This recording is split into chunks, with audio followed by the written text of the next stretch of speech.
3 because of the King holiday on Monday. And welcome to the African American Experience. While I power my deck here, are there any commentaries, questions about the material, etc.? Hearing none. Yes, Eddie? I've been catching up with the reading, in Asante's book. Mm-hmm. Good writer. Yeah. Really tells a good story. Yeah, I mean, it's an amazing story, you know, and when he talks about, just kind of, he covered, what I like about him, besides, this book and other books of his generally, is like how he lays out the story about, okay, this is where this view came about, and so this writer is, talking about Neanderthals, except, wait, Neanderthals were only in Germany, not in Africa. Right. So, and they died out, okay? And so we're talking Homo sapiens, they're a dead end. Why are we talking about them at all? Just because they were in Europe, in Germany? Oh yeah, we're right. So, we're talking about, writing, so basically building, today's lecture around kind of like the age of literacy, because, traveling to Africa, one of the things that I noticed there about, okay, they don't have American infrastructure. Like, okay, I'm, teaching an online class for that other institution, and what I'm used to is like these kind of amenities where I can put a PowerPoint up, don't even have to worry about mixing the video or audio, it's broadcast to thousands of people simultaneously, and put up on YouTube. But, with this class for that other institution, I have to do kind of that all myself, right? Which, it's a stretch, but part of what I mean by that is the infrastructure to do it, right? Where you're assuming that people have computers, they have cell phones, they have a way of accessing all this, which in Africa, I have a Facebook friend in, Africa, and she responds every 6 months. Right? Because no stable electrical grid. I mean, theoretically, there should be, but you got Facebook. The towers. Yeah, etc. But yeah, no infrastructure. You can't do recycling if you don't have roads. You can't do garbage collection if you can't do recycling if you don't have garbage collection. You can't do garbage collection if you don't have roads, etc., etc., etc. Stable electrical grid. All these things. I mean, so we kind of found that out with the whole Ebola thing. Like, read, all you need to prevent Ebola is early identification, isolate people, bleach, clean everything up, right? So, there was a piece in the New York Times about an HIV infection because the doctor was reusing syringes for everything and infecting all these people, right? So, yes, we have it good in America, but, other people could have it better without us sacrificing anything, So, to bring that back to the African American experience, people have asked me, like, what? Well, so the hat that I'm rocking is 20 years old from the Million Man March. And, I am one in a million. And while I may not entirely admire, I can't say that I actually admire Minister Farrakhan, but I can say the Nation of Islam does what it does in the community, and it does what it does in a way that nobody else accomplishes the same goals. So, as an addictions counselor, when somebody says, when a black conservative Republican 12-stepper says the most effective program for getting black people off of drugs and out of gangs and into jobs and out of prison is the Nation of Islam, not 12-step, I gotta listen to that, right? And so who else, what other black American figure could have called a march on Washington and gotten 1 million people? And yeah, there was 1 million people, but of course the US Government Park Service is not gonna let Farrakhan, get away with the credit of, oh no, there actually wasn't 1 million people, there was actually, really, you do that, but there was a Million Mile March, there was all this other stuff, oh, those had 1 million people, but Farrakhan didn't. Right, okay, yeah. Same old, same old. Same old, same old. But, you know, what goes around comes around. So, when we talk about ontology, that is the theory of the nature of being. What is the nature of reality? And being is a process, a series of energetic relationships. Now, what I mean by energetic relationships is that there's various types of energy. There's a connection. Just like your cell phones are quantum devices, quantum physics says, well, there isn't separation. Everything's connected to everything else. You might not be able to see the connections, just like you can't see the incoming text message coming to your phone, but it's there, and it's provable and demonstrable. And so when Bernard Fagg says, for them, being is a process and not a mere state. And the nature of things is thought of in terms of force or energy rather than matter. Basically, that's straight quantum physics. This is basically talking about ancient African philosophy. The forces of the spirit, human, animal, vegetable, and mineral worlds are all constantly influencing each other, and by a proper knowledge and use of them, a man may influence his own life and that of others. So basically saying that what appear to be things that are not alive actually are imbued with a force that's everywhere that you're a part of. So when Molefe is talking about 3 generators of culture, and it's kind of like culture is generated by a relationship with the land. So much so that if you read the part where he's basically talking about, well, probably the first science was watching a pregnant woman with a child and having that grow. And watching these interactions with, the Nile flooding and all these other kind of things. You start, what are you going to name the kid? After the days of the week. Oh, before you can have days of the week, you have to have a calendar. Before you have a calendar, you have to have numbers.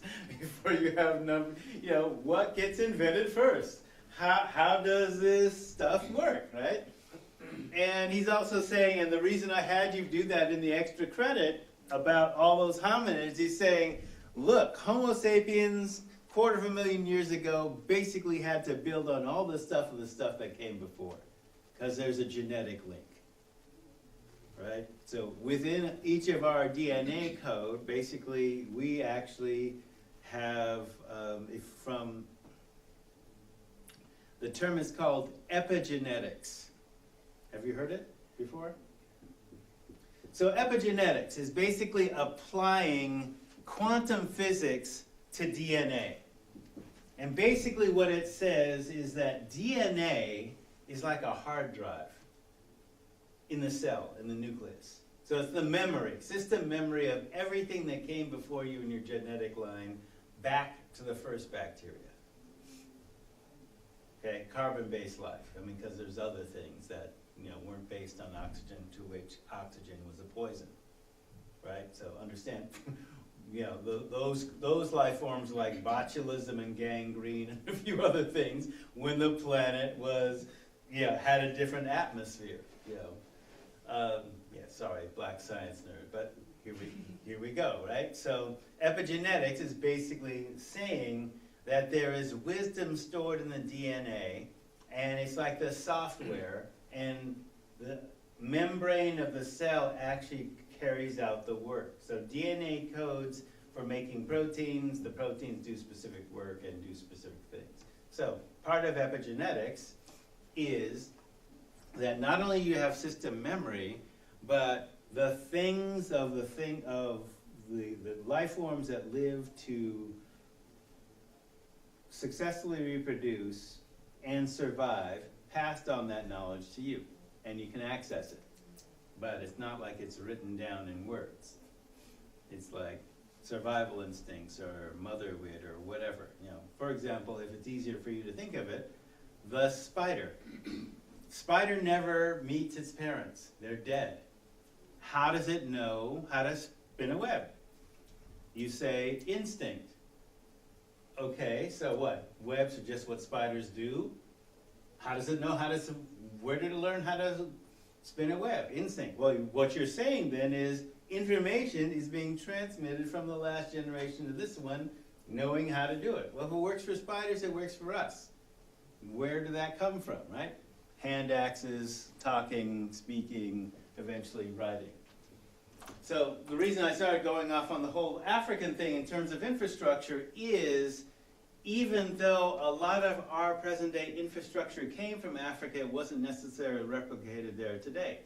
I.e., at least in the United States, we talk about universal access to literacy, theoretically, like now. And like, for example, I saw the movie Selma, so one of the things understanding that no, people weren't taught to read and write. And the ones that were taught to read and write that actually tried to register to vote as depicted in the movie were basically, okay, you can't register to vote unless somebody, a registered voter, vouches for you. And okay, if you're black and the only registered voters around for 100 miles are white and they're not gonna vouch for you, then well, what? You have to find a black person 100 miles away without a car, without buses to vouch for you. And then when you try and sign up, as depicted in the movie, okay, before you can register, name all the, how many judges are there in Alabama? 67. Okay, now that you know that, name them all in alphabetical order. Right. And if you get that right, how many bubbles are there in a bar of soap? Yeah, like, guess how many M&Ms are in the jar? Wait, what does this have to do with voting? My constitutional right to vote. Which, right, the reason I'm going off on this, all right? So, Asante talks about the age of literacy. And so before we get to literacy, we have to look at where human culture comes from. So 3 generators of culture, where culture is generated by a relationship with the land. The land is the people, and the people are the land. That is basically, I could say, a universal human principle. I could say that phrase in Hawaiian, and it basically is the same thing. The land is the people, and the people are the land. And so if you were going to talk about an indigenous sense, like you have a relationship to the land that you're on, whether you're born there or not, but particularly if you're born there and your folks are from there. So there was also, when he started talking about the creation of Kemet, Egypt, where he's saying, okay, this is the longest known surviving continuous human government in history, 3,000 years. And he attributes that to their intense sense of spirituality. So whether it's the doctrines of Heliopolis, the doctrine of Hermopolis, the doctrines of Men Nefer, which is basically, you can find those described on page 30 in Asante. The different ones where the worldview is who is creating who? Who are the different gods and goddesses and their different aspects? Where did they come from? And basically 3 different views of that are probably complementary. So when he talks about writing, and there's 3 purposes for writing, which is why I'm so big on writing. Recording historical events, communication between the bureaucracy of government, the king, priests, and scribes, and then literary and instructional writings, how to do things, and passing that on.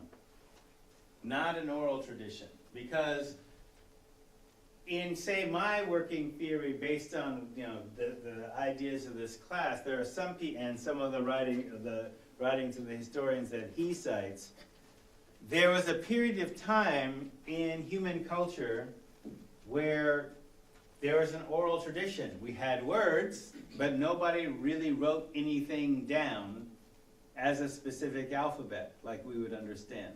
And I'll show you where the alphabet came from later in the broadcast, but you can kind of see that evolution. So 3 purposes for writing. And so here today we teach writing is thinking. You know, your thoughts come in words, but not everything that you think can be put into words. Feelings can't necessarily be put into words, but they exist. Spiritual truths can exist that may or may not be able to be put into words, unless a person, you're communicating with somebody that has a similar experience as you. Right? So right now, they're all men in the room. Unless you've lived with a woman, you may or may not be able to describe what PMS is, or pregnancy, or whatever. You might witness it from the outside, but that's not part of your experience. But we can talk about a pissing contest and, yeah, right? Arc, accuracy, distance, right?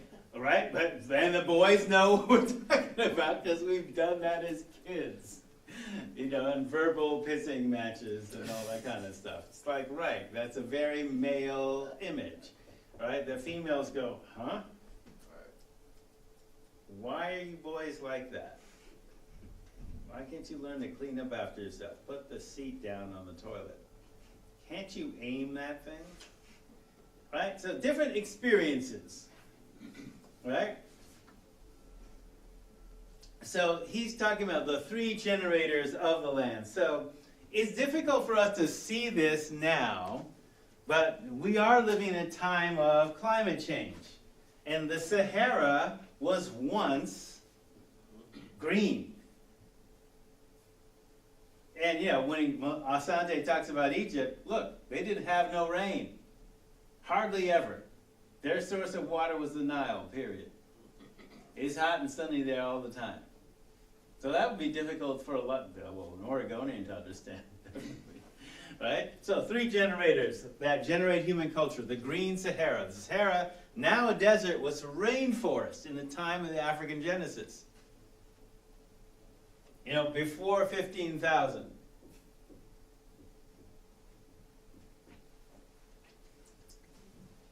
So that's one piece. Yeah, growing up in a rainforest.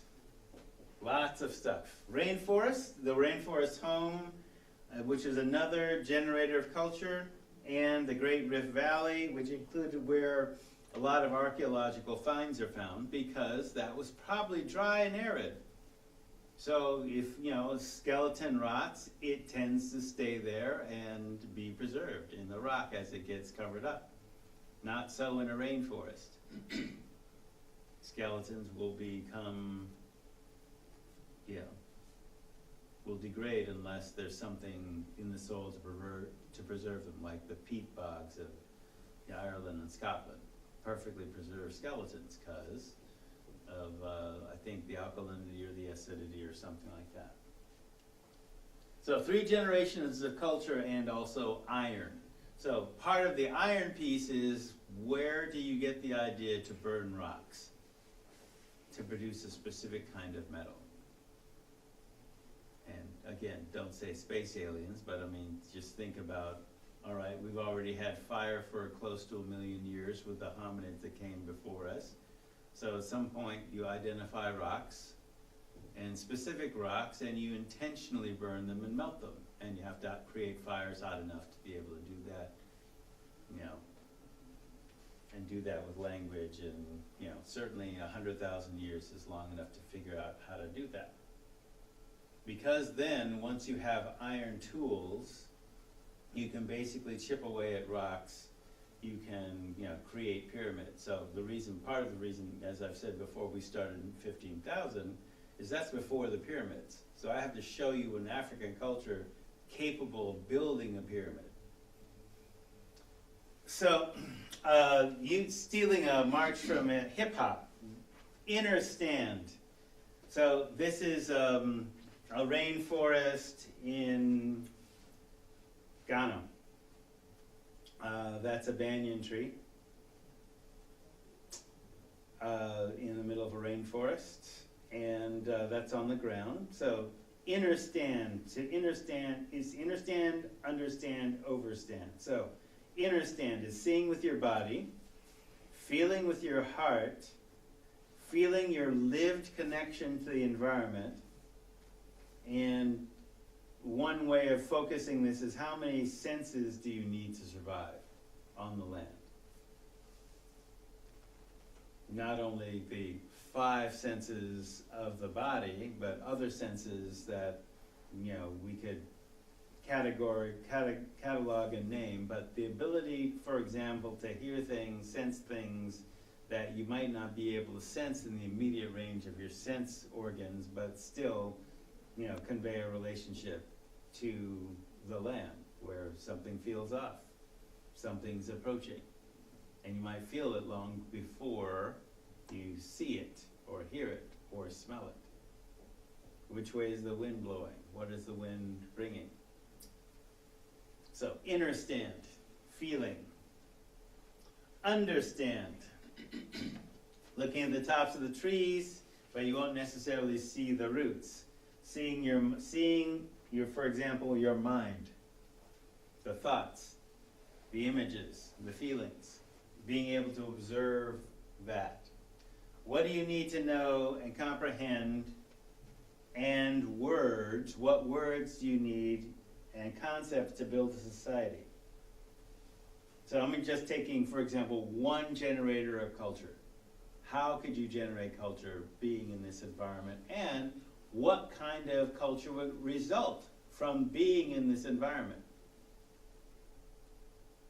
In this environment, there is rain because the trees are creating rain. But there's no winter. And, when this picture was taken, it was like 90. And I'm taking it from a bridge in the middle, just over it, from one kind of cliff to another one. And we're at treetop level. And this is from that same bridge, raising an elevation, looking down. And you can't actually see the ground in the middle of that hole.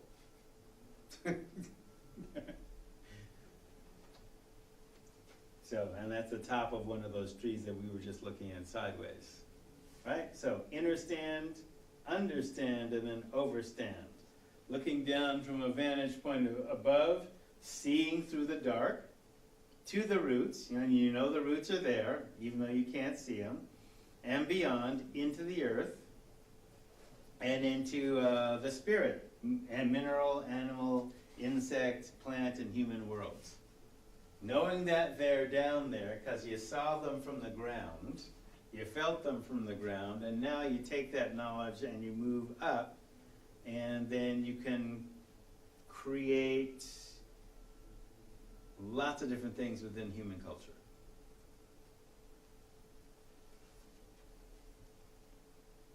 As one generator. So, Alkebulan is the ancient indigenous African name for the continent, named by the Greeks, Africa.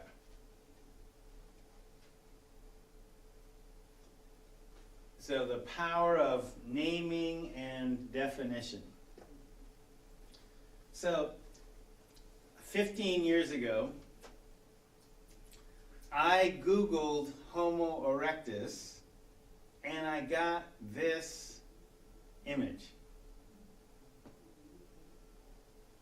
So let's talk about this image for a second. So, it is obtained from a Christian website.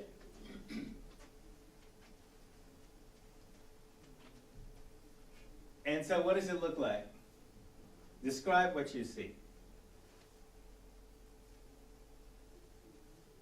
Yeah. The end product of the evolutionary process is assumed to be white. Yeah, there's that. Right. Okay, so, and no other people of color. No, okay, so you have life forms that were clearly not in Europe. At the, picture left, right? So evolution is the idea that, okay, we're evolving. Things are getting better, or nature tries stuff out. it works, great. If it doesn't work, evolutionary dead end. That's the language we use, right? So, African life forms until we get to what could be theoretically either Neanderthal or Cro-Magnon or, well, clearly not Homo sapiens. And the first Homo sapiens are not going to be in Europe. Theoretically, they know that at a Christian website 15 years ago. But here's the image they use. Now, the reason I'm using this, in terms of looking at that is, all right, this is coming from the Columbus discovered America narrative, but it's also a narrative that basically assumes, for example, this is trying to debunk evolution. No, God created this, and the humanity started over after the flood, and we're only 6,000 years old, and et cetera, et cetera. So, according to the science of the people that created your cell phone,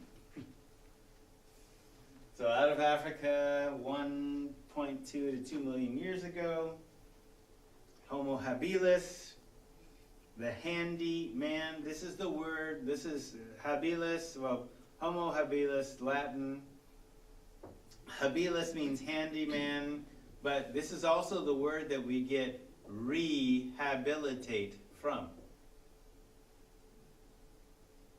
Okay? Now, the problem with rehabilitation, especially from a drug point of view, is you go to rehab, but wait, you didn't get habbed to begin with. So how are we going to rehab you? Anyway. All right, so there are two types, large and small. The small had a brain case. So this is working on the theory with science is that our evolutionary advantage came with our bigger brains. Humans' bigger brains. Okay, now it doesn't mean that actual capacity can't be packed into a smaller brain size or things with smaller brains, but we don't assume. So when I'm saying we, I'm talking from the point of view of a professor at a Western civilized university teaching from a certain point of view that doesn't say the African point of view of like everything has consciousness and it has the same consciousness, and you may not be able to communicate with a dragonfly, but a dragonfly is sentient. But you don't have to believe that, oh, well, that's animism. Whatever. Okay, you believe that God is some white guy throwing thunderbolts from on high. Yeah. Okay, whatever. Not downing your religion. Well, I try and believe 6 impossible things before breakfast, but not buying that. Sorry. So, 2 creatures, small and large, with the brain capacity increasing. It's possible because these things aren't labeled out in the field. It could be variations on one creature, because we're basically only dealing with skulls and partial fragments. So, no hair.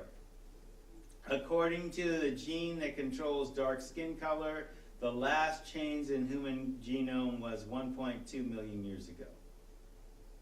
So if you've actually looked at the skin of your pets, they're different, it could be black, they could be white, whatever, because the hair shields it from the sun, right? So this creature did not have hair. So we know this one of 2 ways. The gene that controls dark skin color changed 1.2 million years ago. There was tools, the tool making for a purpose. There was language. And there's some question as to whether there was fire with this particular creation. And clothing.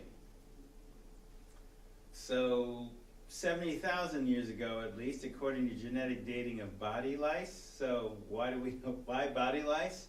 Well, body lice don't infect hair. If there's no hair for the lice to hang on to, what are they going to hang out with? It's going to be clothing, right? And so you do that from gene mapping, which that's an interesting thing. Who got that study going? Studying the DNA of body lice. Okay. Family picture, true to life depiction. So fire, meat eating, hunting, butt naked. So, Homo erectus, larger brain size, 1.7 to 200,000 years ago. So below the neck, Homo erectus and Homo sapiens are identical. And the difference between erectus and habilis, larger frontal lobes, which we associate now with foresight, that is the ability to conceive of the future, being able to concentrate, do problem solving, and then reasoning things out to an answer, or multiple answers. So there was a standardized set of tools and technology, hand axes, spear points, big game hunting, which also includes the possibility of communication over a distance, definite fire use. And then these things imply both extensive use of language and coordination. Also the ability, just to point this out, one of the things that if you've been a parent and you've had children, you basically watch the development of what we in psychology refer to as object permanence. The concept in the kid is that, you know, if mom disappears from the room, the kid freaks out because they can't see mom. But once they reach the stage of understanding that mom still exists even when I don't see her, object permanence. Okay, so this level psychologically means if you have language, you can refer to things that are not in your sight, that are in the past, in the present, or the future, or that are distant, over there. We'll meet behind that rock over there and jump on that critter that, right? Or we'll drive it because it'll run away, and we'll drive it into, you know, a tiger trap or whatever. So Erectus had language, fire use, tool use,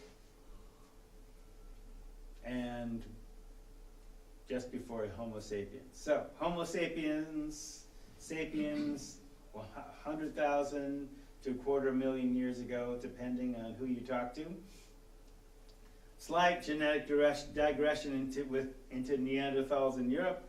Neanderthals, even with a smaller brain case, still hunted, used fire, buried their dead. This implies frontal lobe, because why do you bury your dead? Why not just leave them to rot? Well, elephants mourn their dead. So we're not the only things that are sentient that can basically think of, you know, nobody speaks elephant, so we don't know what they think of an afterlife, but they stand over the body for days. Yeah. So they can feel loss. Yes, Which is a so they can feel emotion. loss, right. Is that universal in the animal kingdom? It's definitely universal in mammals. It is. Well, killer whales, Right. orcas, I mean, blackfish, right? Dolphins, yep. Dolphins, elephants, sure. I mean, you know, my, yes, cats and dogs have definitely mourned their stillborn pups and kittens, right? Seem to.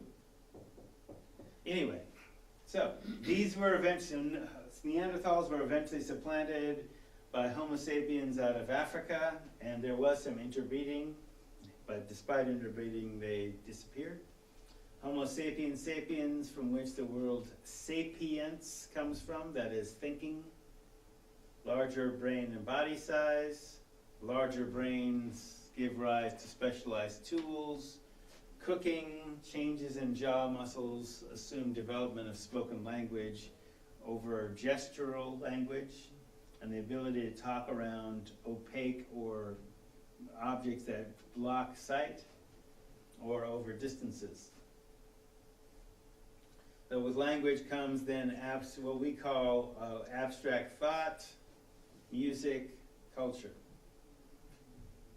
And sometimes I have used, this particular machine doesn't have the iTunes, the same iTunes library, but basically when you listen to the Baka people of the forest of Cameroon, where you listen to some of their forms of music, basically using the same instruments that they have for probably hundreds, thousands of years. It's very ancient music, but it's often the basis of a lot of African music, particularly in the 6/8 rhythms, and then you'll hear those kind of echoed in Mbira music of the Shona.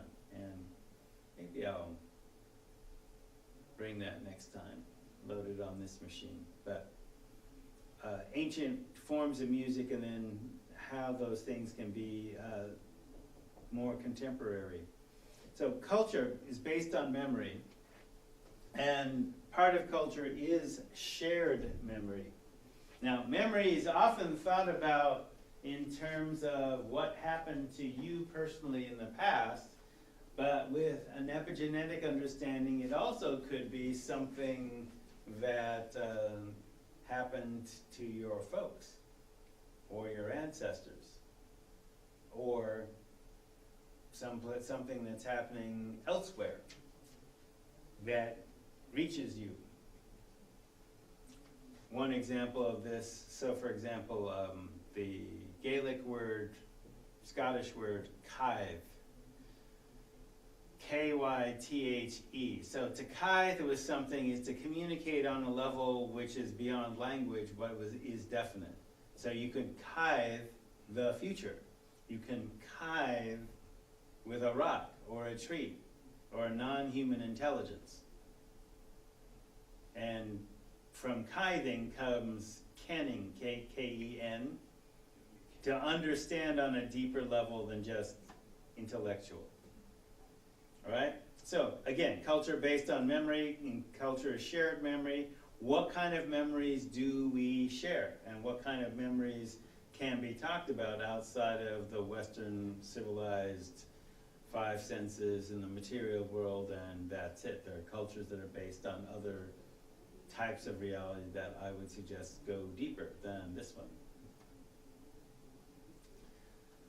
So often, because of the focus in anthropology on physical things, Asante talks about hundreds of thousands of cave paintings that are older than the ones referred to in Europe, the Steely Dan song Caves of Altamira, where he's basically talking about, you know, that Neolithic kind of thing, but these are actually older than the Caves of Altamira, and there are many more of them.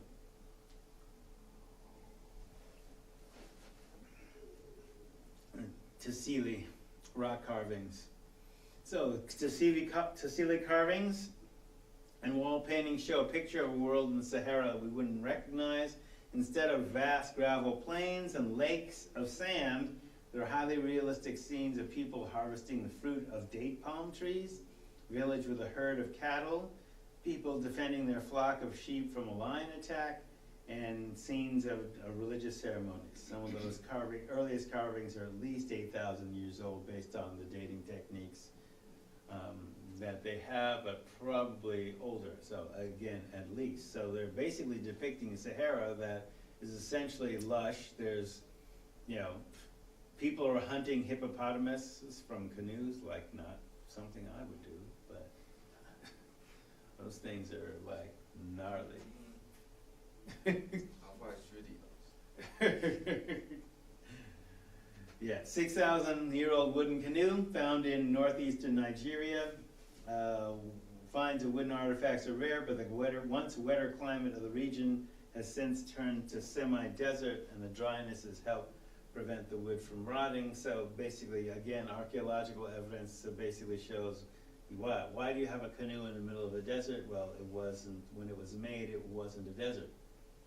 And if that's only 6,000 years ago, which is again older than we so-called recorded history, then things may have changed. So between 8,000 and 4,000 BC, Sahara was wetter and greener. Lakes were expanding. The area that was now a desert, is now a desert, was savanna. Land supported herds of wild buffalo, which were the predecessors of our current cows, giraffes and elephants. People hunted hippopotami from canoes in flowing rivers, where there are now only dry gullies. has a reference for that. I don't know if that reference is still good, but. So this montage, Tassili cave art. This is Tutankhamun, or King Tut and his wife. This is actually done in gold. It's gold wallpaper, if you will. Relief. The Sphinx and the Cheops pyramids, pyramids of Giza.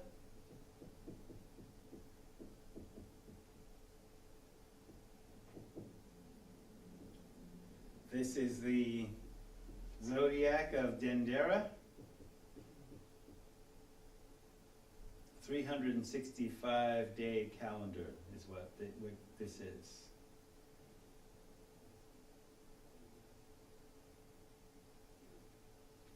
Iron smelting by the Dogon of Mali. It's modern day, but you can tell from the technology it's pretty ancient.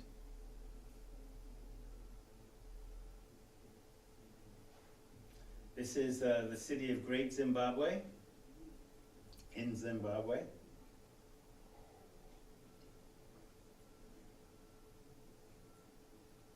So from the Tassili painting to Great Zimbabwe, let's assume that the people of Alkebulan were no strangers to complex urban civilization, using even the current definition of urban, 250,000 people in one place. So early European explorers reported villages with as many as 100,000 individuals. And that's a fairly sizable village, if you want to call it a village, like Eugene's a village. Right? So before the rise of city-states, which we recognize as civilization, 6,000 years might have passed before the raising of the pyramids in Kemet. So Molefi talks about iron, but also by implication metal smelting. So where you get the idea for burning rocks to get specific metals. This becomes an addition to other arts and technologies that can develop for civilization. And we can basically definitely say that most of this stuff is present by 15,000 BC, if not earlier. So Africans in Africa. So one of the reasons of starting the class in 15,000 is basically to say, look, you have people being brought here as slaves in 1619, but those people are coming from pretty much an uninterrupted, 100 to 250,000 stretch of developing civilization. And only with contact with outsiders does that view start to change, that they're anything other than civilized. So if Africa is a continent where 1,800 to 2,000 languages are spoken, minimum language capability for any child can be up to 5 languages and at least 3. So it is our genetic capability to speak multiple languages, all of us. So, who civilized who? This is a question that Cheikh Anta Diop raised in a number of his books, civilization or barbarism being one of them. What kind of civilization existed here before civilization was brought here? And how do you make humans more civilized? Okay? So one of the ways you do it, if we're using the Africans as an example, you learn them young and systematically, and you don't depend on the state to do it. We call this home training. But a state could emerge from it. So Chancellor Williams, in his book, The Destruction of Black Civilization and then The Rebirth of Black Civilization, which is another subsequent book, basically describes the basis of how this happened before there were city-states. So I would call this original old school, rites of passage, and this is from Chancellor Williams' book. So rites of passage. There are four basic ones, four basic rites of passage: birth, puberty, marriage, and death. So we're talking about physical birth, physical puberty, marriage of one of 12 kinds, because there's 12 kinds of marriage in Africa, reflecting different human societies and different senses of sexual diversity, and physical death of the body, which doesn't mean that the person has died or is unavailable, it just means their body has died. So Kemet and other societies would add afterlife and rebirth to this model.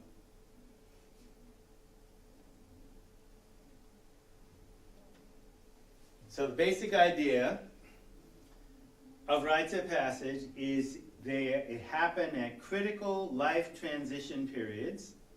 They're ritualized. They involve tests of skill, courage, spirituality, and ingenuity, which means a test of intelligence, and usually an element of life or death danger.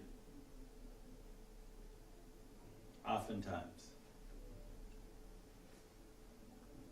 So they're designed to give you a place in society to maintain and grow that society in a healthy way.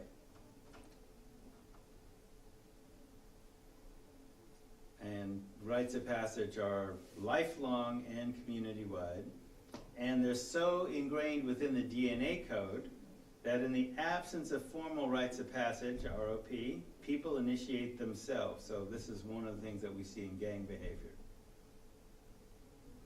In fact, many traditional cultures of tradition, by cultures of tradition I mean people that are practicing a culture that's older than 1,000 years old.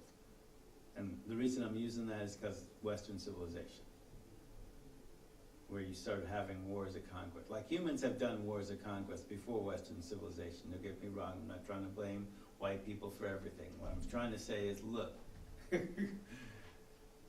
in New Zealand and other places where, they had Pacific Islanders and they had their traditional rites of passage, rites of manhood, rites of womanhood, and they kept practicing them until colonization. And when they stopped doing those rites of passage to become either British-style Christians, their youth started roaming the islands in gangs, doing criminal acts, etc., etc. And they started reinstating those rites of passage, and those criminal acts went down. So in the absence of formalized rites of passage, so, I'm an American, I'm born here, I'm raised here. The rites of passage talked about in America are, let's see, 13, you're born, you're a little kid, now we call it tweens, okay, before you're a teenager, then you want to become a teenager so you're not a little kid anymore. Well, what does a teenager mean? Well, let's see, 16, you get to drive a car. It used to be when I was, 16 and driving a car, 21 to vote. Well, we worked to do activism, and now you have the 18-year-old vote, you're welcome. Right? So now you can vote at 18, but you still can't drink. So then people have their big 21 drinking party, all right? Then what? Other rites of passage, your first kiss. When can you be sexual? Well, you can seek out contraception on your own legally here in the state, like 14 or whatever? Seek drug counseling without your parents knowing it at 14? Is that a rite of passage? So first kiss, first time you got high or drunk on your own. Okay, but these are not formalized rites of passage. Right? But there are things that people go through, and this is the thing. This is one of the problems about being an American. It's probably one, I'm teaching, the class that I'm teaching at that other institution, basically, we're looking at research that's showing that America is the biggest druggy country in the planet. Well, why is that? And not just because we got money to buy drugs. There's other factors in play there. And when we notice in the effect of rites of passage on reducing lifetime prevalence rates in ethnic specific cultures, yeah, maybe we should be doing that.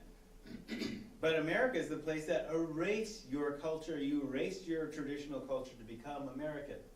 And so from a substance abuse prevention point of view, bad idea.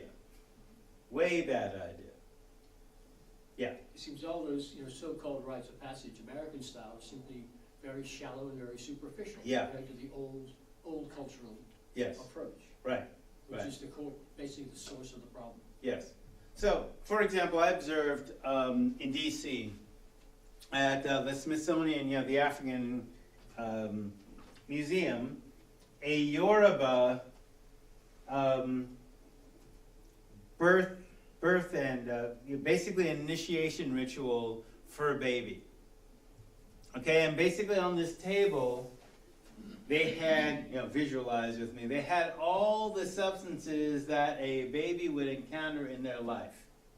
And there was a symbolic and ritual significance to them. Okay, so you had sugar and salt. White crystalline substances that look identical, but have very different uses. And so you dab one and dab it on baby's tongue, etc., and then meat. Because, okay, if you have meat, you're not lazy, right? Not the bumper sticker, vegetarian is Indian for lazy hunter or bad hunter, okay? No, you have to you basically meat because you have to work hard to get the meat to go hunt. Fish, and the symbolicness of the fish, the symbology of the fish is in turbulent water, it's in storms, there's waves, but the fish basically just is serene, right? And you also have to go get the fish too. That's hard work as well. But the idea is you're supposed to be in life, going with not only the flow and the tide, but basically be serene in that. Then you would have, various herbs and other things that you actually have, hard alcohol or wine, palm wine, because baby is not to be drinking that, but to taste that. You're going to encounter this in life. It has to be in balance in the proper time. Then there was, little side things about naming male children at 9 days and female children at 7 days. Female fetuses tend to be more viable and have survival, right? So if baby makes it, and if you're in a place where there's high infant mortality, female fetuses tend to be more survivable than male fetuses. And you can see where this is an evolutionary advantage for females to be stronger. And to females to have brains that develop emotionally and intellectually faster than males, because you can get pregnant earlier. And basically you're raising the kid. So you want the fate of the human species in a being that's able to assess data quickly, makes sense? And is stronger viably. Now, this may be coincidence, but I don't think so. So, female get the initiation right at 7, male get the initiation right at 9. Traditional Jews split the difference, 8. But, okay, that's the basis, because when we're talking about the genesis of Jewish culture, we're talking about Africans as well. So, rites of passage. So powerful that, and so ingrained in the DNA code that if in the absence of the formalized rites of passage in your culture, you initiate yourself with no guidance. So for example, in a gang, you get jumped in. Oh, you got to put in work, drug dealing, or you got to go shoot somebody, whatever it is. Jump blood in, blood out. Right? That's a rite of passage. And then the gang becomes then your family, your people, your whatever. Go to slide, please. Thanks.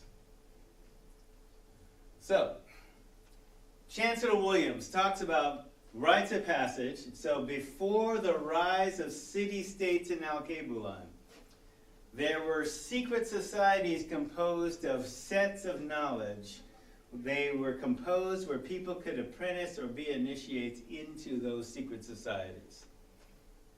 So those secret societies could be, fire making, it could be hunting, it could be a spiritual technology, it could be any number of things, metallurgists, anything that's useful to the nation or the people. Okay, so besides trade groups, these mystical societies, also known as mystery schools, were also the precursors to modern Greek sororities and fraternities, as well as fraternal organizations like the Masons and Elks. All right, so this is practiced before the rise of Kemet, but definitely incorporated in Kemet. Okay, and yeah. And definitely way before the rise of the European guild. Oh yeah, way before that, right? Because ironworking, for example, ironsmith. Anytime you have how people are named in European, i.e. American, like Mark means warrior, Harris is Scottish for warlike. Parker, person who took care of the king's land. Smiths, okay, people who worked in metal. Arrowsmith, arrow makers, right? Goldsmith, silversmith, silverstein, etc., right? You were either your name for where you came from or what your ancestors did, and basically you apprenticed father to son, mother to daughter, etc., right? I mean, these how ancient societies were constructed. So naturally, they're going to have trade secrets about trade secrets. I mean, well, there we are. That were family secrets on how to do it. We want to keep this so we have something to trade, because if you teach it to everybody, you got nothing to trade with, right? Trade. Yeah, what are we trading? Useful stuff that you can't do that I can't do. So, rites of passage then. These mystery schools, mystical societies, mystery schools, basically practiced before Kemet, definitely a feature within Kemet. And then, so when the Greeks come to school, because the first universities are in Africa, there's no universities to go elsewhere, so the Greeks are learning from these black Africans. As Herodotus, the Greek historian, said, this is where we learned our craft. This is where Plato and Socrates and all these folks got schooled, with black Africans. And then you come back to Greece and you try and teach, what you learned in these schools, and you basically code it in a different language, the language that you speak, to be able to teach other folks it. So, said another way, Western fraternal organizations are pale imitations of the mystery schools. So the principal advantage we have here in America is print literacy. Okay, the age grade set form of education could be achieved without writing as an oral tradition, and I'm about to show you that. So understand that they're maintaining an entire educational ecosystem by hands-on learning without writing, without books, without a formal school system, without a government supporting it. Not down in government, I'm just saying.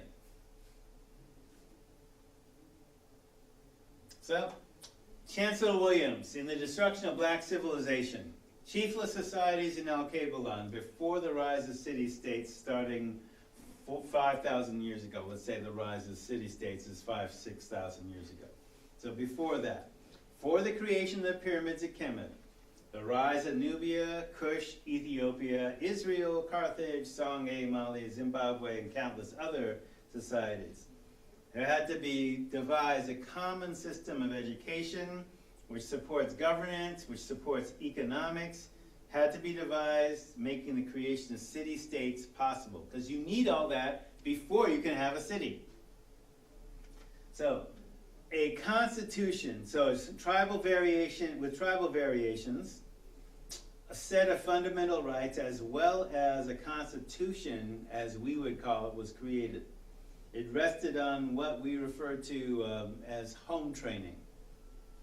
So the following minimum home training was given, and this is the origin of rites of passage. Because basically what William said, is even with European conquest, even with slavery, Africans tried to maintain and did maintain this system of education and governance mouth to mouth without literacy. Because again, in America, we weren't allowed to be literate. So it still existed in various forms later on. So by naming parts of it, we can identify that. So he called it the age grade, age set. And there's 5 of them. So, age grade, age set, A. Basically, your education from 0 to 12.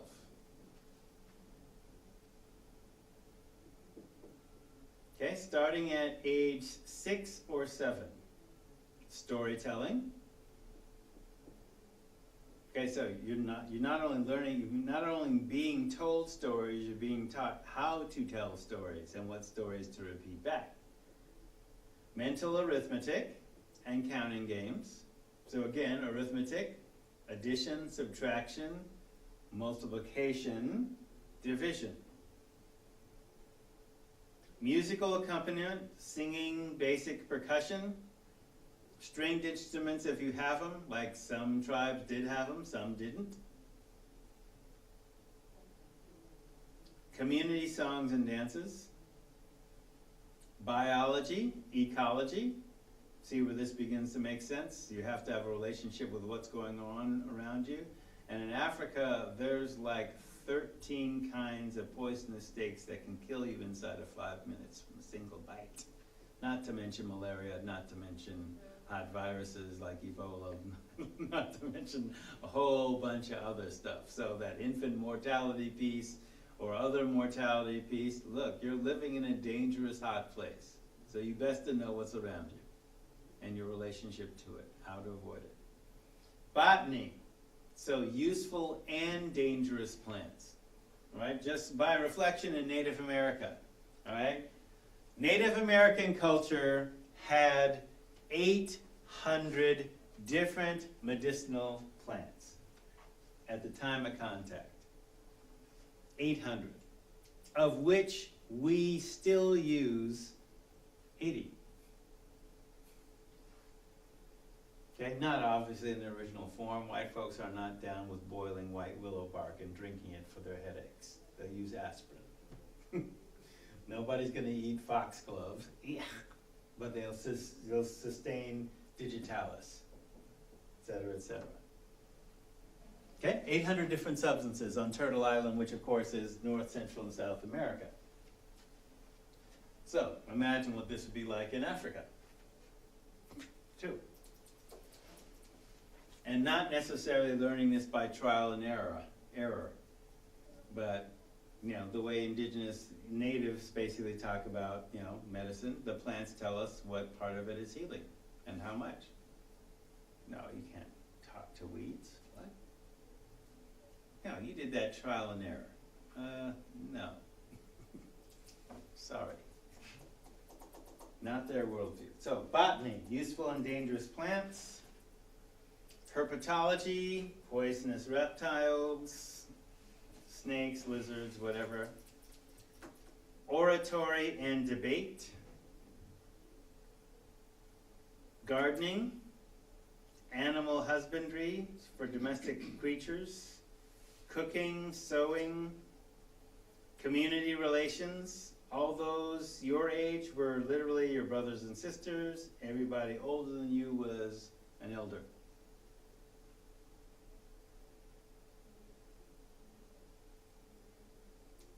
So that's your education from 0 to 12. Roughly our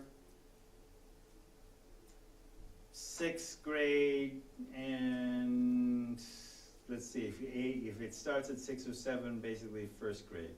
So this is 1st to 6th grade education without school. So again, imagine that and compare it with your education. I mean, early colonists, you know, Jefferson's time, okay? By the time you graduated kindergarten, you were expected to speak Greek and Latin. as well as know the capitals of various countries and how to spell them and all that other kind of stuff. Certainly, I got out of 6th grade and I was expected to know and spell all the states in the United States and know all their capitals and all that other kind of stuff. The kids ain't getting that no more. You kids don't know how easy you got it. Age grade B. So 13 to 18, this is the rites of passage age. So playtime is over or limited. So a person was required before rites of passage, in addition to all the stuff that they had to know in the first age grade, they were now required to learn extended family and tribal history. So their extended family, not, when I talk about family structures, what I mean by extended family, so you start with a heterosexual pair bond, male and female. So you don't necessarily have to start there, but I am going to start there because it's easier for me to reflect on my upbringing and then generalize to yours, right? So I grew up in an African American extended family.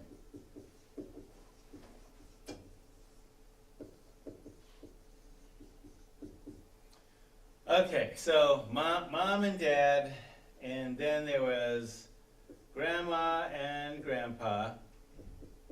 On dad's side, there was grandma and her sisters.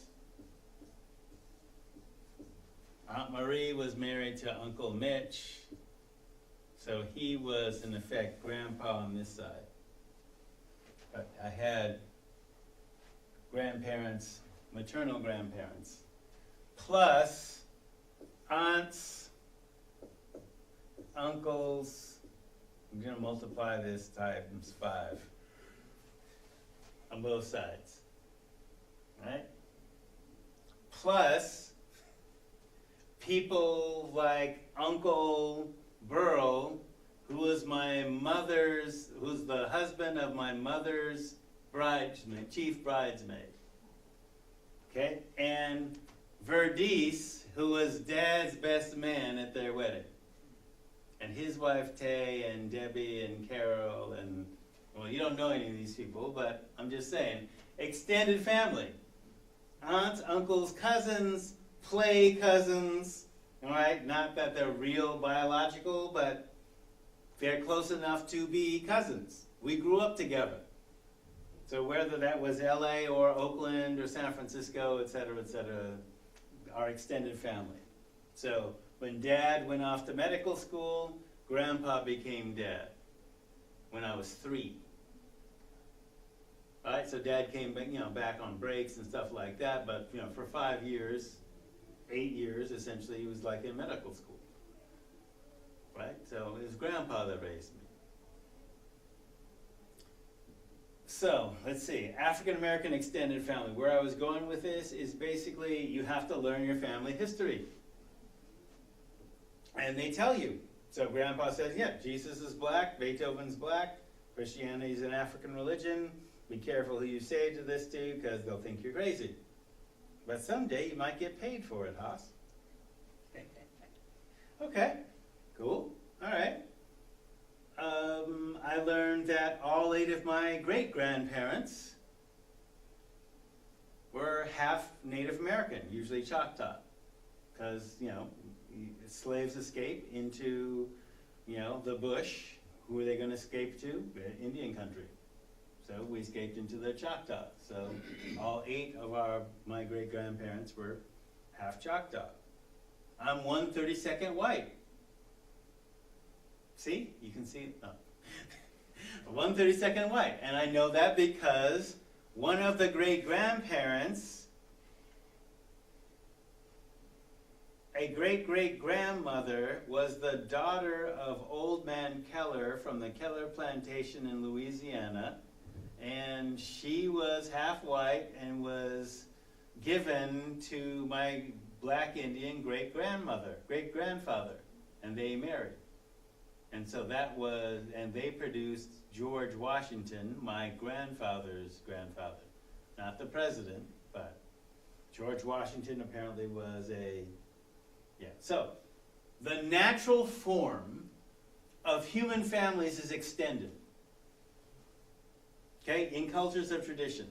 So for example, my friend Sabonfu Some grew up in outside of Ouagadougou in Burkina Faso. I believe it's Burkina. Anyway, she said she was 6 years old before she met her real biological mother, i.e. the woman who birthed her.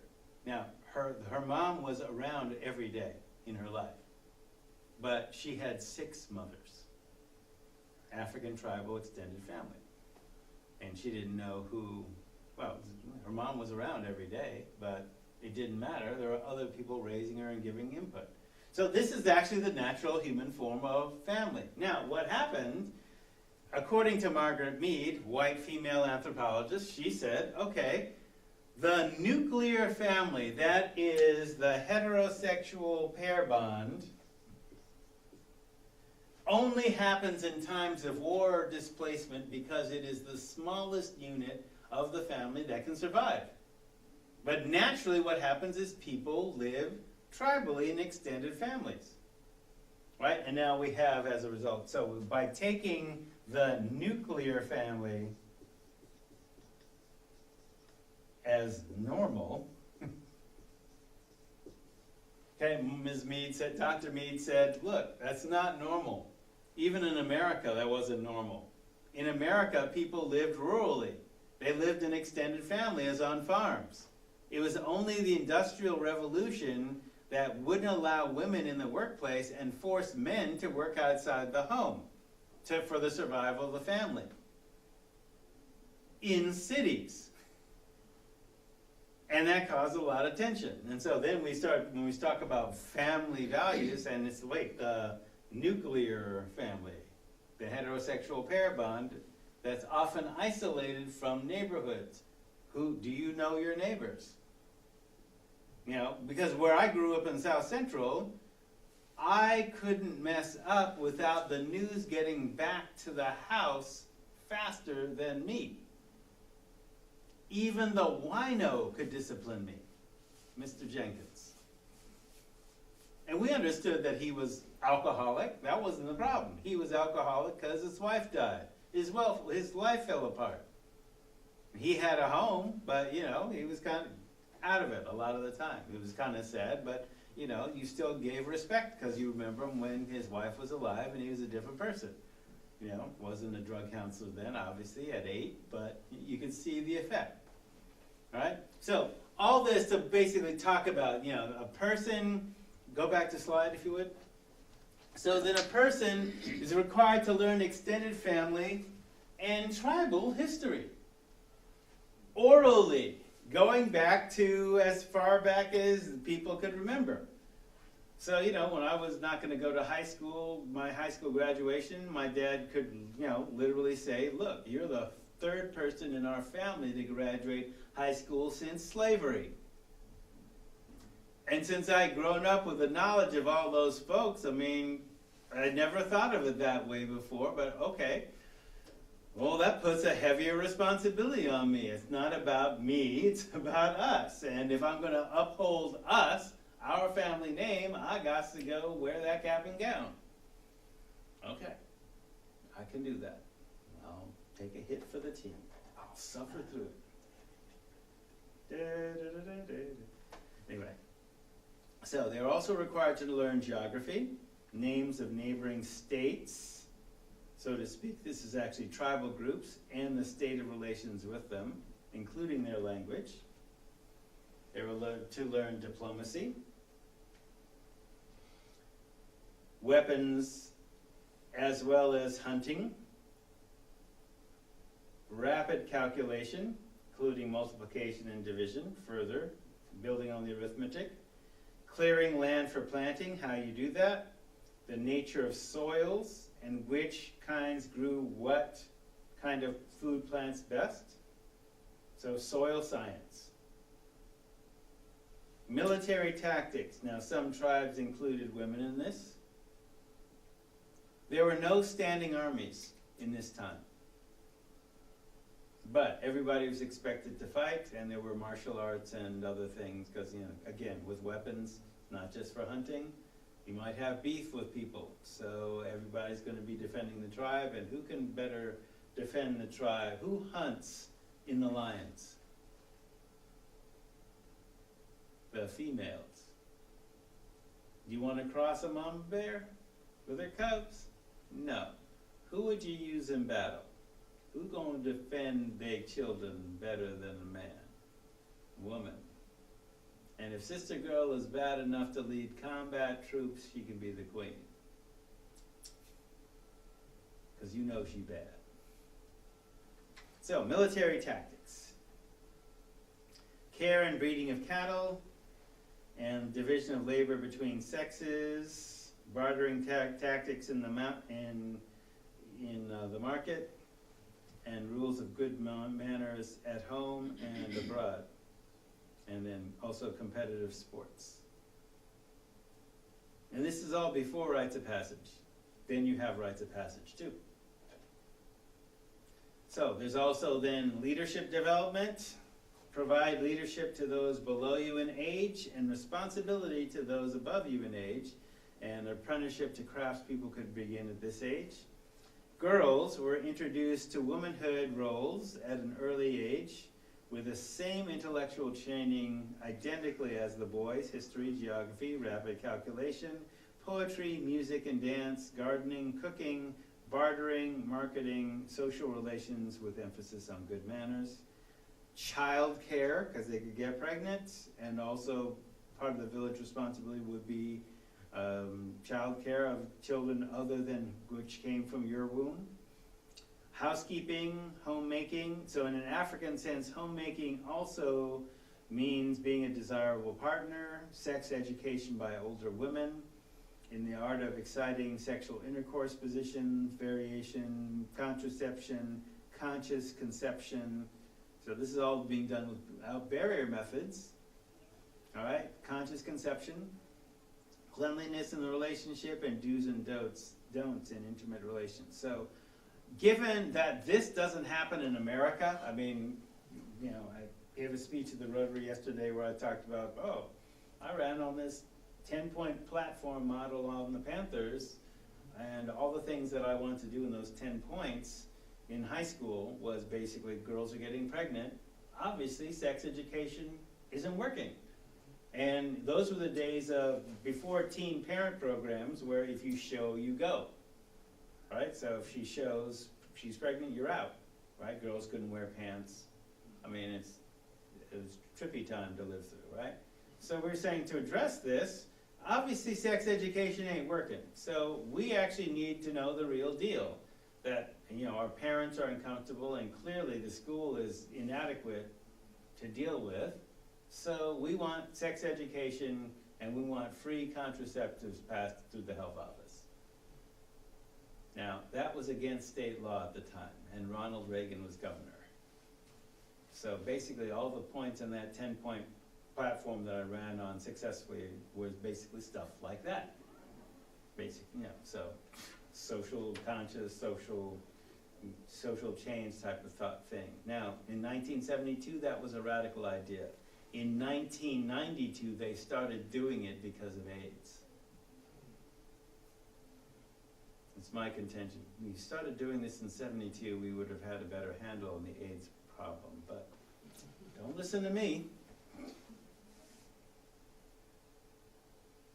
So the next age grade, this is after rites of passage. This group was the first level of adulthood and the first line of communication. Members hunted, built the physical plant of the community, buildings, fences, etc., prepared fields for planting if you were male. This group formed the various industrial craft guilds, secret societies, both spiritual and technological in terms of, you know, whether it was metal smelting or other types of technology. Guarding cattle, maintaining roads and paths, policing and fighting forces. So women in fighting forces were drawn entirely from this age grade, like 19 to 28. Otherwise, women were wives responsible for running farms, men having cleared the fields, markets, hence the stress on arithmetic, visiting and care of the sick and aged, forming women's secret societies, which were social, political, and economic influences, and supreme arbiters of what transpired in the home. Now, again, you throw into this mix, because Chancellor's basically using a heterosexual model, but also acknowledging elsewhere in the book, that his book, that there's 12 kinds of marriage. So you're going to have all kinds of variations across the continent in these social forms. So, for example, the musician Fela, who died of AIDS but had multiple wives. And so Casilda Jeffa, who is a Mozambican Indian doctor who co-wrote the book Sex at Dawn, basically she talked about her experiences in Mozambique administering an AIDS prevention project for the World Health Organization in the village that she was the sole practitioner doctor in. And it was a war zone. So imagine you're in a village, you're the only doctor for 50,000 people in a war zone, basically administering a WHO AIDS prevention grant. And so when you have men who are in a group marriage, have multiple partners, multiple wives, plus multiple sex partners in addition to the wives, and so do the wives, AIDS prevention doesn't mean imposing a Western heterosexual biological nuclear model on that family structure, because it ain't gonna happen. Okay, but you can do barrier methods and you can do testing, right? So she's saying, okay, understand, maybe our model about, monogamy and within a heterosexual pair bond is not happening traditionally across the planet. So maybe we should rethink what that is and evolve other social forms to deal with that, or acknowledge that other social forms exist. In any case, when Williams basically talked about, okay, what does this look like in this society that we're positing before the rise of city-states? So these age grades, these 5 age grades, so 19 to 28 forms the soldiers, and women can be soldiers. So what happens if mom goes off to war? Does dad take care of the kids? Well, sure, if dad's not going off to war too, but somebody's staying home to take care of the kids because you got an extended family. And so the women could be the arbiters of what transpired in the home. The men may till the fields, but it's the women that are selling the vegetables in the market and negotiating. Age grade D, 29 to 40. So functionally not much different from this group and the previous group, except that at age 36, exceptionally qualified members could be elected to the Council of Elders. And grade E, 40 plus, the Council of Elders. So in chiefless states, the role of elders was always advisory. They rarely met as a council unless something big came up, for example, like murder. Technically, one could ignore the counsel of an elder in a dispute, but ignoring the elder could be seen as ignoring the community itself. So the exception would be if the elder had obviously rendered a bad decision. In that case, it was not left up to the disputants in the judgment, but to the judgment of the assembled community, which is basically watching what's going on in the council. So an elder could be held in check by a larger body of folks witnessing that. And you saw a similar governmental form with the Iroquois Six Nations, where basically it's the Council of Elders, so to speak, is actually the clan mothers. So it's 13 or 9 clan mothers representing different animal clans, owl or wolf or et cetera, and they select chiefs. So the clan mothers can select the chiefs, but the chiefs can't select the clan mothers. And the clan mothers can unselect the chief, so depose a chief if they render a bad decision. So if they're gonna go to war, and the two disputing chiefs have to meet in open council and fail to reach a resolution 3 times before we go to war. And at any time, they can be unchiefed. If it's clear that you're the problem, not them the problem. Right? So, not a bad way, women running the country going, no, we don't go to war just because of your ego, because you're in a pissing contest. No, this is our sons and daughters going to war and the health of the nation. So, get it together, resolve this issue in open council. So, that was here, Iroquois, 6 Nations, which we'll get to when we get to that part of the timeline. But it had a parallel system going on, say 15,000 years plus in Africa with these age grade systems. So, community was represented by the crowd assembled, who would indicate their approval or disapproval. Each family, of course, had its own elder, and each family policed itself because each person was also expected by the time you got through rites of passage to police themselves, which would then be less lenient because each family would also guard its honor and image, and your family gonna be harder on you than the council, if you mess up. So before a complaint could reach the age grade council, that's the council of all the elders of all the families, it went to the family first, and elders only rarely handled disputes that could not be handled at a lower level. So he referred to this as African democracy in his book. In African democracy, every adult human being had a voice in the government. Starting at rites of passage age, you were a functioning adult at anywhere between 13 to 18, roughly. Yeah. Were there councils for each of the different age grades? No, they're councils only above age grade C. And, so even at age grade C, you had to actually display extraordinary leadership to be considered, council of elder, and then you'd be a young elder. So any necessary disciplining would be within the family units First. of the individual? Yeah, family unit first of the individual, but if in a case like murder, then it goes up. And because, and here was a trippy thing, being in Africa, when they're talking about, okay, this is where we traditionally had our execution grounds. Well, okay, how do you do execution? Well, because part of our law states that no family member can spill the blood of another family member. You get buried up to your neck in the jungle and left there. And nobody can give you water, food and water just prolong the agony. And you die that way. And that was their execution, which, hey, I suppose better than Saddaming you.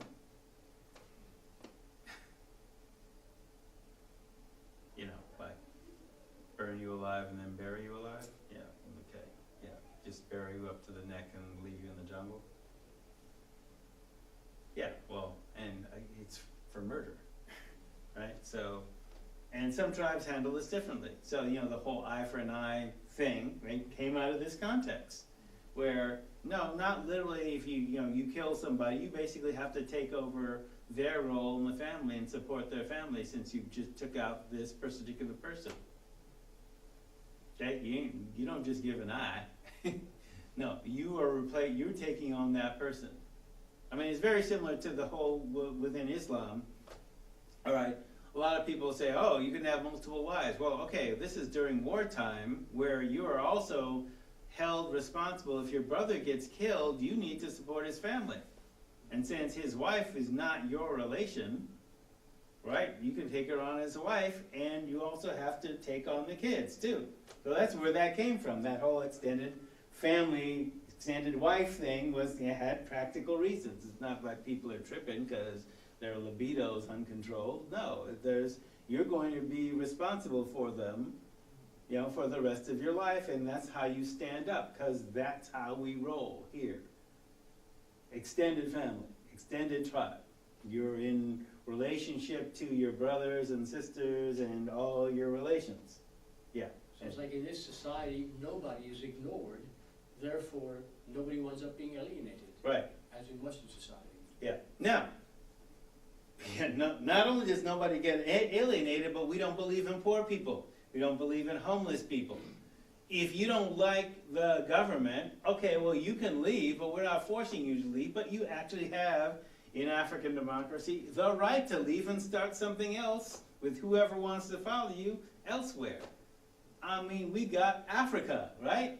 There's plenty of space. You can do that. So, you know, this is one of the things he's talking about in terms of African democracy. The point that I make about our, you know, the American style democracy is that there's exclusions. And the indigenous style democracy that came up with Iroquois Six Nations and other societies where you have clan mother systems, and I'm just using Iroquois Six Nations as an example, every human being had a voice in the government because the clan mothers had families. And the chiefs they selected were either their blood relations or relation by marriage. Period. So that's how they can make them and unmake them. So, but you can't unchief the clan mothers, but the clan mothers can unchief you. Right? And again, it's like an elder system. So the part of the piece with democracy is like, okay, well, who's a person and who's a citizen? So in these African societies and then also in Turtle Island, there is no exclusion. If you don't like it, you can leave, but we're not forcing you to leave. We can agree to disagree, but the power is invested in the family structure. You're going to go against your own family? No, you might, but that's going to be rare. Start your own country then. Start your own tribe if anybody gonna follow you. So, Chancellor Williams then places the 8th grade educational and governance system in chiefless societies before cities. So let's say somewhere between 10,000 to 65,000 years ago, so that fits in within my 15,000 BCE timeline. So posit that Kemet said the time begins 36,000 years ago. Definitely, yeah. We need, in order to count time and calendars, we need numbers first. And a way of marking things down, even if it's just sticks in the dirt. But probably it isn't just sticks in the dirt. So counting precedes calendars as speech precedes writing. So Africans in Africa. So the beginning of civilization. So here you have Kemet being, well, this class and other people basically promote Kemet as the ultimate society in terms of defining what comes after it in terms of civilization, what civilization means. That means buildings, that means social organization, that means, okay, we understand from even tribal times, you don't poop in other people's drinking water, et cetera, et cetera. So there's a sense of ecology. So the beginning of civilization. So to be able to unify a nation, even in conquest, the conqueror still has to have a unifying concept of justice. Kemet united diverse ethnic groups through common education and practice. So the longest continuing government in human history, 3,000 years, 30 dynasties. So one of the universal concepts was Ma'at, the goddess of justice. And she's a goddess. So there are two roads traveled by humankind, those who seek to live Ma'at and those who seek to satisfy their animal passions. They who revere Ma'at are long-lived. They who are covetous have no tomb. No one reaches the beneficent west, i.e. heaven, unless their heart is righteous by doing Ma'at. There is no distinction made between the inferior and the superior person. It only matters that one is found faultless when the balance and the two weights stand before the Lord of eternity. So what they're talking about is the concept that living life while you're physically alive in your body, living righteousness leads to basically what the Christians refer to Judgment Day, but basically they're saying in Kemet, in the afterlife, what happens is your deeds are weighed on a scale where your heart is weighed against a feather in the afterlife. So, if you've lived a righteous life, your heart is light. But if you haven't lived a righteous life, your heart is heavy with guilt. As in LBJ's, "My fellow Americans, is with a heavy heart I come to you." Here's a graphic that basically talks about that. So on the left, your screen left, that is the person in the afterlife who's having their heart weighed on the scale, and it's Mat with the symbolic feather on her head being weighed in the afterlife.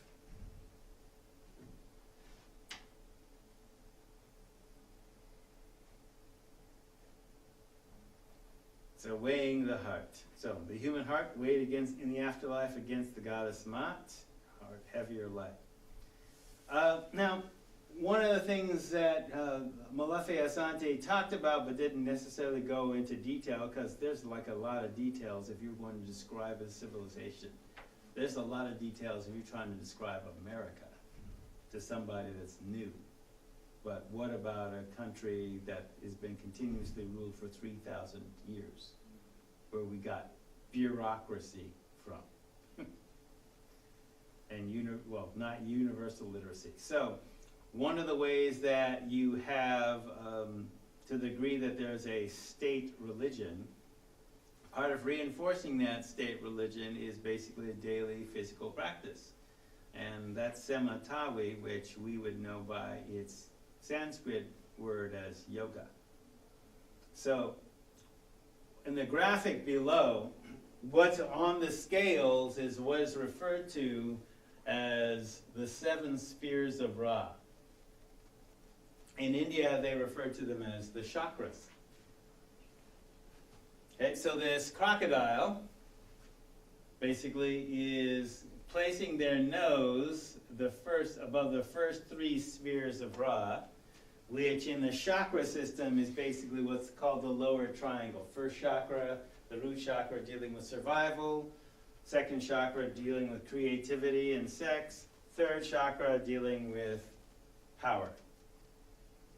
So the lower triangle, in Western terms, would be your ego. Okay, because all you need to worry about in terms of the physical body is survival, sex, and power. And that's basically all you need to worry about within yourself, within your selfish self. But because this is a spiritual construct, they want you to think about others, and the first level you start doing that is the heart. You need to leap beyond into the 4th circle, the 5th, the 6th, and the 7th. Notice the goddess is touching the 6th sphere of Ra, which corresponds with the 3rd eye. Wisdom, being able to see, wisdom. And so the energy centers of the subtle body and spirit, this is from Muada Ashby's book, Egyptian Yoga.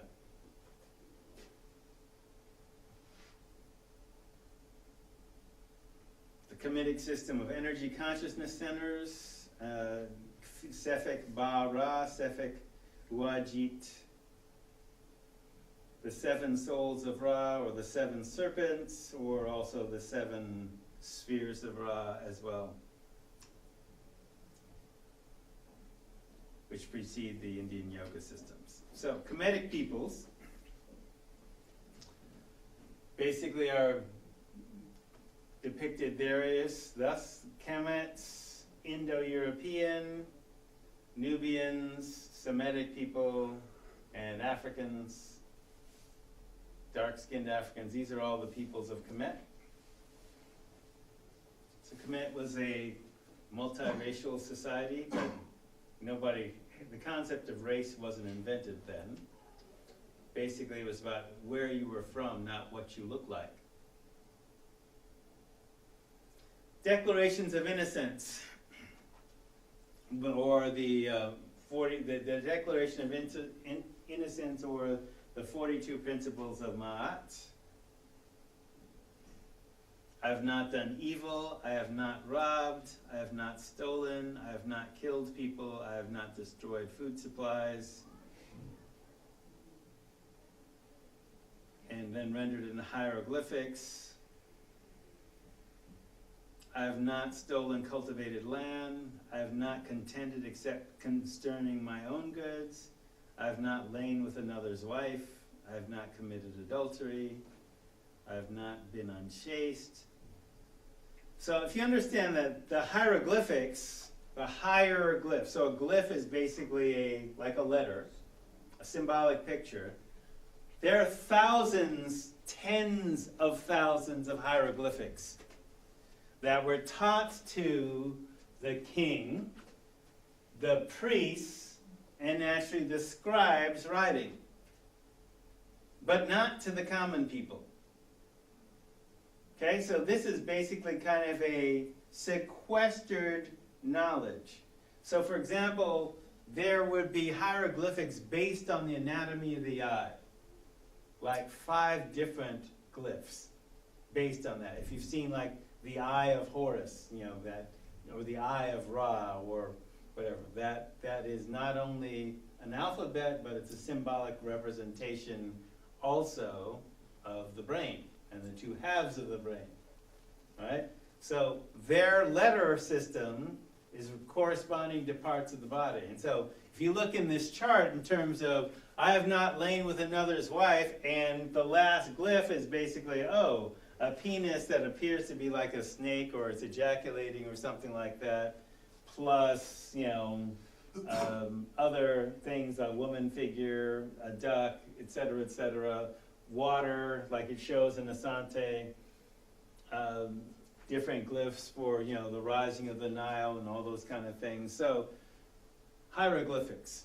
Now, and I think it comes up here, but I'm just showing you that the 42 Principles of Ma'at, if you consider, this is actually probably not talked about in the movie Exodus, because I don't know that Moses actually looked like Christian Bale, but be that as it may, Moses was raised as Pharaoh's grandson. Okay? And if you're being raised in Pharaoh's house as Pharaoh's grandson, what do you think the state religion is going to be taught to you? This. So you go up on a mountain and God gives you 10 commandments, many of which could be found within this. Because remember, the nation of Israel actually starts appearing as a separate entity like in 1500 BC. Right, before Moses. So, did Moses come with the 10 Commandments like it's original? Maybe he did. Who knows? We weren't there. But it's interesting that the 10 Commandments, many of them are contained within the 42 Principles of Ma'at. And Moses ain't the only one. A lot of Yeshua's stuff comes out of Natarianism too, which we'll have to discuss at a later date as we have 5 minutes. So, hieroglyphics and Demotic script. So the script of the mystery school initiates, the priesthood, the royalty, the scribe, and the script of the common people. Demo, which means people. Okay, so democracy is not a Greek word. The Greeks got it from the Egyptians. The Demotic script is the script of the common people. 26 characters. Note that number. Okay? Eventually the Coptic script, which is also attempts to render Demotic script, also developed from the Demotic script, except the Coptic script uses Greek lettering only. Coptic form of the church is one of the oldest forms of the church, but not the oldest form. So, Kemet. African life along the Nile 5,500 years ago, depicted in the paintings of Thebes, modern-day Luxor. Society of astronomers, mathematicians, chemists, architects, doctors, musicians, dancers. Close to nature, collectivist, free from want, a society without prisons, because we have capital punishment, no prisons. You steal something, we cut your hand off. You murder someone, you're dead. Don't need prison. You're supposed to actually be able to police yourself. And basically crime only happens because you don't police yourself. So capable of fulfilling the material, spiritual, and creative needs of its people. So paintings, actually what I'll do is actually skip to the part where I just talked about the script, which is like right next. Okay. 2 minutes, thank you, copy that. All right, so a section of the hieroglyphics on screen left. Kemetic 3000 BCE, an ox's head, which transforms through the Semitic, that would be Hebrew, Aleph, an ox, and then Aleph in Phoenician. So Phoenician has a one-to-one correspondence with Hebrew, the top line. Then Greek, alpha, and then the Roman or Latin alphabet, which is what we use in English, A. Then B, house, then Beth, like Bethlehem, house of, right? Then Beth again in Phoenician, then Beta, and then B. So our word alphabet comes from the first two letters in Greek and Latin, alpha, beta. Right? And then those of you who hang out in fraternities know, they're using Greek lettering. But this Greek lettering came from the 26 characters of the Demotic script, which is basically taught to the common people, because they understood the need for having a literate populace. So when Asante talks about the age of writing, this is a major accomplishment, which is happening in a city which was not happening before cities. So we connect cities with writing and civilization with writing and writing stuff down. Now, that's not the only way civilizations can happen, but we tend to be biased that way. And definitely because this college and the university system is based on what the Greeks learned from the Egyptians, without necessarily giving them credit, we depend on writing too. Because it gives us a tactical advantage, where our words can live beyond our physical lives. So, this will be up later.